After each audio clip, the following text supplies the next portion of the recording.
जय माता दी। प्रिय भक्तजनों, आज की इस वीडियो में आप सुनेंगे दशा माता व्रत के छठे दिन की कथा। इसी के साथ आप सुनेंगे भगवान श्री गणेश की कथा और लपसी तपसी की कहानी। प्रेम से बोलिए गणेश भगवान की जय। एक समय की बात है, एक तालाब में एक मेंढक और मेंढकी रहा करती थी। मेंढकी हमेशा सुबह जल्दी उठती और तालाब से बाहर आकर पाल पर बैठ जाती थी और सवा पहर दिन चढ़ने तक गणेश जी की पूजा करती थी। मेंढकी का इस तरह गणेश जी की पूजा करना और मेंढक को बिल्कुल भी अच्छा नहीं लगता था। वह कहता कि कौन है गणेश जी? मैं तो किसी गणेश जी को नहीं जानता हूँ। ना तो मिट्टी खाती है और भूखी प्यासी पाल पर बैठी रहती है। मुझे देखो कितना हट्टा कट्टा हूँ। कोई विनायक जी की पूजा भी नहीं करता। पर मेंढकी पर मेंढक की बातों का कोई असर नहीं होता। मेंढक रोजाना इसी तरह चिल्लाता रहता। तो यह सुनते सुनते एक दिन गणेश जी भगवान नाराज हो गए और गणेश जी की माया से उसी तालाब पर राजा की एक दासी पानी भरने के लिए आती है और घड़े में जैसे ही पानी भरती है तो मेंढक और मेंढकी पानी के साथ उस घड़े में चले जाते हैं। तो वह घर ले जाकर उस पानी के घड़े को भट्टी पर चढ़ा देती है और नीचे आग भी जला देती है। तो जैसे ही पानी गर्म होता है तो मेंढक तो बुरी तरह से जलने लगता है और जोर जोर से चीखने चिल्लाने लगता है और मेंढकी अपने गणेश जी की पूजा करती रहती है। तो वह कहता है कि मेंढकी, मैं तो गर्म पानी में जल रहा हूँ और तुम आराम से बैठी हो। तो वह मेंढकी बोली, नहीं, मैं तो बिल्कुल नहीं जल रही, मुझे तो ठंडी ठंडी हवा आ रही है। इस पर मेंढक कहने लगा, कैसी बातें कर रही हो? घड़े के अंदर पानी उबल रहा है और तुम कह रही हो कि मुझे तो ठंडी हवा आ रही है। तब मेंढकी कहने लगी कि मैं तो गणेश जी की पूजा करती हूँ और गणेश जी भगवान मेरी रक्षा भी करते हैं। यह सुनकर मेंढक बोला कि आज तो तू तेरे गणेश जी का ध्यान कर, हम इस मुसीबत से छूट जाएं, हमारी जान बच जाए। फिर आज के बाद मैं भी तुम्हारे साथ रोजाना सवा पहर दिन चढ़ने तक गणेश जी की पूजा करूंगा और तब तक कुछ नहीं खाऊंगा। पूजा करने के बाद ही गार मिट्टी खाया करूंगा। मेंढक के कहने पर मेंढकी ने मन ही मन गणेश जी का स्मरण किया। तो गणेश जी की माया से वहां दो सांड लड़ते हुए आए और उस मटके से टकरा गए। अब मटका फूट गया और मेंढक मेंढकी बाहर निकलकर तालाब में पहुंच गए। अब मेंढक को गणेश जी की माया समझ में आ गई। अब वह भी रोजाना मेंढकी के साथ सवा पहर दिन चढ़ने तक तालाब की पाल पर बैठकर गणेश जी भगवान की पूजा और अर्चना किया करता था।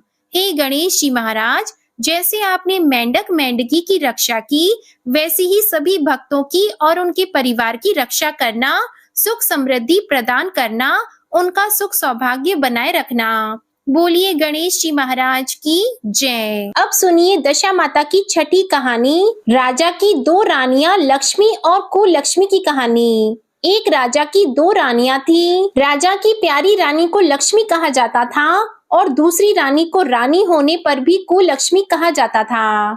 एक दिन लक्ष्मी रानी क्रोध होकर लकड़ी का पटा लेकर मलिन कपड़े पहनकर कोप भवन में जा लेटी। राजा ने लक्ष्मी से पूछा, तुम कोप भवन में क्यों पड़ी हो? तुम क्या चाहती हो? तो रानी बोली, कुलक्ष्मी को देश निकाला दिया जाए। कुलक्ष्मी रानी थी, इसलिए उसे निकाला देने से राजा की बदनामी होने का डर था। इसलिए रानी को पीहर छोड़कर आने की बात सोची गई। राजा ने पटरानी को एक रथ में सवार कराया और स्वयं घोड़े पर चढ़कर रथ के साथ चलने लगा। एक बीहड़ जंगल में पहुंचकर राजा ने रथ को रुकवाया। पालकी ढोने वालों को वहां से हट जाने को कहा गया। राजा रानी को उस जंगल में छोड़कर घोड़े पर सवार होकर अपने महल में आ गया। कुलक्ष्मी को बाट जोहते सारी रात बीत गई। रानी को प्यास लगी, वह रथ से उतरकर पानी की तलाश में चल दी। रानी ने आसपास पानी खोजा, परंतु उसे कोई जलाशय नहीं दिखाई दिया। रानी ने एक सारस के जोड़े को एक तरफ जाते हुए देखा।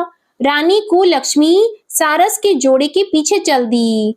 चलते चलते वह एक नदी के किनारे पहुंच गई। रानी ने शौच आदि से निवृत्त होकर उसी नदी में स्नान किया और जल पीकर अपनी प्यास बुझाई।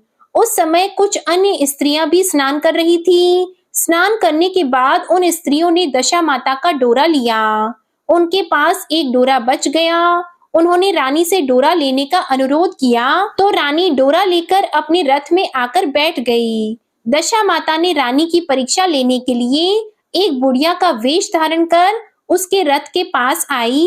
वह रानी से बोली कि बेटी, यहाँ बैठी क्या कर रही हो? तो रानी ने बुढ़िया से कहा, पहले तुम बताओ तुम कौन हो? बुढ़िया ने उत्तर दिया, मैं तुम्हारी मौसी हूँ। तब रानी उसके गले लगकर रोने लगी। उसने अपनी विपदा भरी सारी कहानी बुढ़िया को बता दी। अंत में रानी ने बुढ़िया से कहा, अब मुझे केवल तुम्हारा ही सहारा है, मेरी रक्षा करो। दशा माता की कृपा से उसी जगह माया का शहर बस गया।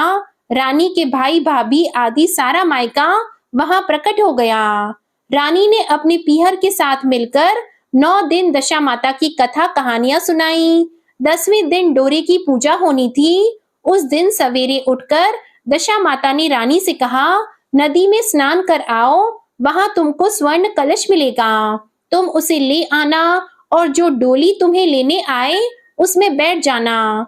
किसी से ये मत पूछना कि ये डोली किसकी है। रानी ने नदी में स्नान किया। वह स्नान करके बाहर निकल आई तो उसे 2 स्वर्ण के कलश नदी के किनारे रखे मिले। उन्हीं के पास रेशमी वस्त्र रखे थे। उन वस्त्रों को रानी ने पहन लिया।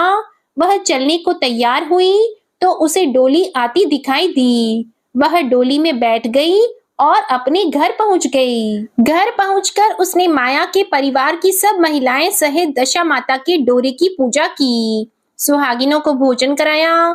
इसके बाद उसने पारण किया। अब रानी अपने पीहर में आनंद पूर्वक सबके साथ मिलकर रहने लगी। इधर कुछ समय बाद राजा को रानी कुलक्ष्मी का ध्यान आया। राजा ने विचार किया कि जिस दिन से मैं रानी को जंगल में छोड़कर आया हूँ, तब से उनका कोई समाचार नहीं मिला। चलकर देखना चाहिए कि रानी कुलक्ष्मी का क्या हाल है। मंत्रियों ने राजा को समझाया कि अब रानी से मिलना आपके लिए ठीक नहीं होगा, परंतु राजा ने मंत्रियों की बात पर कोई ध्यान नहीं दिया। वह घोड़े पर सवार होकर उसी स्थान पर पहुंचा जहां पर रानी को छोड़कर आया था। राजा को ये देखकर बड़ा आश्चर्य हुआ कि यहाँ तो सघन वन था, परंतु अब यहाँ रमणीक बस्ती बसी हुई है। राजा ने लोगों से पूछा, यह कौन सी नगरी है? तो लोगों ने उसे बताया कि यह कुलक्ष्मी का नगर है। अब तो राजा के आश्चर्य का ठिकाना न रहा। वह बार बार सोच रहा था कि क्या यह नगर मेरी पटरानी कुलक्ष्मी द्वारा बसाया नगर है। राजा ने कुलक्ष्मी के महल के पास जाकर सूचना भिजवाई कि उनके अमुक देश के राजा मिलना चाहते हैं।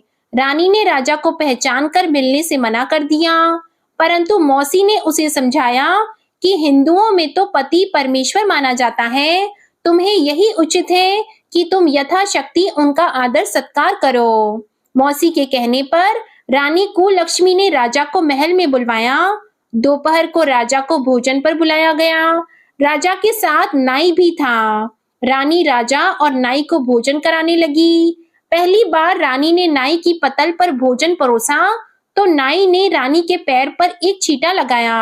रानी इस भेद को नहीं समझ सकी कि नाई ने उसके पैर पर रायते का छींटा क्यों मारा। रानी दूसरी बार पोशाक बदलकर फिर आई। राजा मन में सोचने लगा कि यहाँ तो बहुत सी रानियां हैं, सबकी शक्ल एक जैसी है, मैं अपनी रानी को कैसे पहचानूंगा। डेरे आकर राजा ने नाई से कहा, यहाँ तो कई रानियां हैं, मैं अपनी रानी को कैसे पहचानूं। नाई बड़ा चतुर था। वह बोला, रानी तो एक ही है, परंतु वह पोशाक बदल बदल कर हमारे सामने आ रही है। राजा ने नाई से पूछा, तुझे कैसे पता चला कि रानी एक ही है। नाई बोला कि मैंने उनके पैर पर रायते का छींटा मारा था। वह 3 बार कपड़े बदलकर हमारे सामने आई, परंतु वह छींटा उनके पैर पर तीनों बार लगा था। अगले दिन रानी ने राजा को अपने महल में बुलवाया। राजा को अपनी मेज पर बिठाकर खाने के लिए पान का बीड़ा दिया।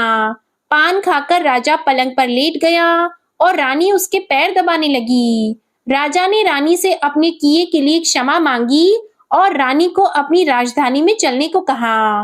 रानी ने कहा, आप मुझे किस मुंह से चलने को कह रहे हो? आप तो मुझे जंगल में अकेला छोड़कर चले गए थे।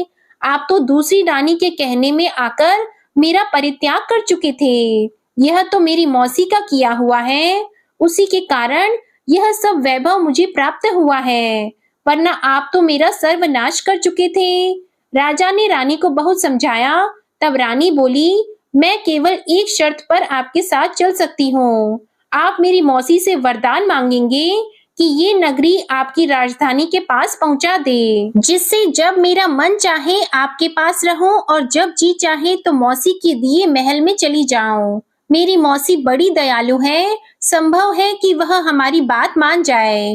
राजा ने दशा माता मौसी से प्रार्थना की। मौसी ने राजा की बात मानकर दोनों शहरों को पास पास स्थापित कर दिया, मानो एक दूसरे के ही भाग हों। राजा ने दशा माता की कृपा का फल जानकर शहर में ढिंडोरा पिटवाया कि उसकी प्रजा दशा माता की पूजा किया करे। भगवती दशा माता ने जिस प्रकार कुलक्ष्मी पर दया की, वैसी ही दया सब पर करना। प्रेम से बोलिए दशा माता की जय। अब आप सुनिए लपसी और तपसी की कहानी। एक लपसी था, एक तपसी था। तपसी हमेशा भगवान की तपस्या में लीन रहता था। लपसी रोजाना सवा सेर की लापसी बनाकर भगवान को भोग लगाकर भोजन कर लेता था। एक दिन दोनों लड़ने लगे। तपसी बोला, मैं रोज भगवान की तपस्या करता हूँ, इसलिए मैं बड़ा हूँ। लपसी बोला, मैं रोज भगवान को सवा सेर लापसी का भोग लगाता हूँ, इसलिए मैं बड़ा हूँ। नारद जी वहां से गुजर रहे थे। उन्होंने दोनों को लड़ता हुआ देखकर उनसे पूछा कि तुम लड़ क्यों रहे हो? तपसी ने खुद को बड़ा होने का कारण बताया और लपसी ने अपना कारण बताया। नारद जी बोले, तुम्हारा फैसला मैं करता हूँ। दूसरे दिन लपसी और तपसी नहाकर अपनी रोज की भक्ति करने आए तो नारद जी ने छुपकर 1.25 करोड़ की एक अंगूठी उन दोनों के आगे रख दी। तपसी की नजर जब अंगूठी पर पड़ी तो उसने चुपचाप अंगूठी उठाकर अपने नीचे दबा ली। लपसी की नजर जब अंगूठी पर पड़ी तो उसने ध्यान नहीं दिया और भगवान को भोग लगाकर लापसी खाने लगा। नारद जी सामने आए तो दोनों ने पूछा कि कौन बड़ा है, तो नारद जी ने तपसी से खड़ा होने को कहा। वो खड़ा हुआ तो उसके नीचे दबी अंगूठी दिखाई दी। नारद जी ने तपसी से कहा, तपस्या करने के बाद भी तुम्हारी चोरी करने की आदत नहीं गई है, इसलिए लपसी बड़ा है और तुम्हें तुम्हारी तपस्या का कोई फल भी नहीं मिलेगा। तपसी शर्मिंदा होकर माफी मांगने लगा। उसने नारद जी से पूछा, मुझे मेरी तपस्या का फल कैसे मिलेगा? नारद जी ने कहा, यदि कोई गाय और कुत्ते की रोटी नहीं बनाएगा तो फल तुझे मिलेगा। यदि कोई ब्राह्मण को भोजन करवाकर दक्षिणा नहीं देगा तो वह फल तुझे मिलेगा। यदि कोई साड़ी के साथ ब्लाउज नहीं देगा तो फल तुझे मिलेगा। यदि कोई दिए से दिया जलाएगा तो फल तुझे मिलेगा। यदि कोई सारी कहानी सुने लेकिन तुम्हारी कहानी नहीं सुने तो फल तुझे मिलेगा। उसी दिन से हर व्रत कथा कहानी के साथ लपसी और तपसी की कहानी भी सुनी और कही जाती है। प्रिय भक्तजनों, आज की वीडियो अगर अच्छी लगी तो इस वीडियो को लाइक कीजिएगा, शेयर कीजिएगा। चैनल पर नए हैं तो चैनल को सब्सक्राइब कीजिएगा। इसी के साथ दशा माता की 1 से 5 तक की कहानी भी आप हमारे चैनल पर जरूर सुनिएगा। प्रेम से बोलिए दशा माता की जय।